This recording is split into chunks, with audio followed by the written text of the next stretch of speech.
की श्रावण मासामध्ये फक्त भगवान शंकरांचीच उपासना का केली जाते? जय त्र्यंबकराज. आज श्रावण मासाचा पहिला दिवस. श्रावण मास सुरू झाला की सगळं वातावरण शिवमय होतं. पण आपल्याला हे माहिती आहे का की श्रावण मासामध्ये फक्त भगवान शंकरांचीच उपासना का केली जाते?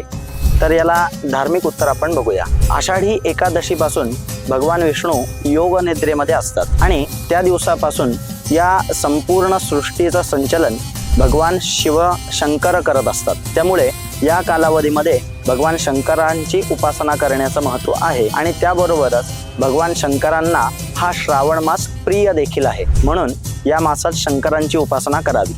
पण हे झालं धार्मिक महत्त्व. याबरोबरच आपल्याला वैज्ञानिक महत्त्व सुद्धा या कालावधीमधलं बघता येतं. श्रावण मास सुरू झाला की वेगवेगळ्या व्रतवैकल्यांना आपण सुरुवात करतो.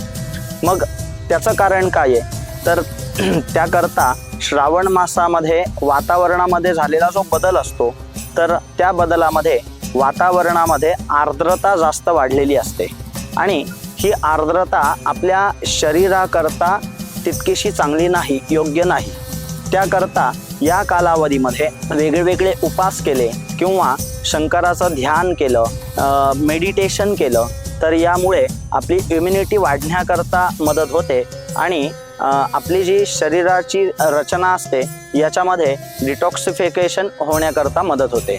तर त्याकरता या संपूर्ण श्रावण मासामध्ये जास्तीत जास्त व्रतवैकल्य आपण करण्याकरता उत्सुक असणं आवश्यक आहे. धार्मिक महत्त्वाबरोबरच वैज्ञानिक महत्त्व आपण बघितलं.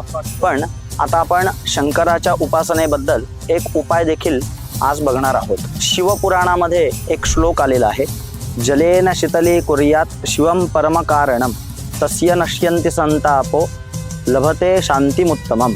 अर्थात शंकराला नित्य पाण्याच्या अभिषेकाने मनातील सर्व ताप चिंता दूर होतात आणि उत्तम शांती आपल्या मनाला लाभते. म्हणजेच मनस्वास्थ्य या कालावधीमध्ये अभिषेकामुळे आपल्याला लाभतं. जय त्र्यंबकराज.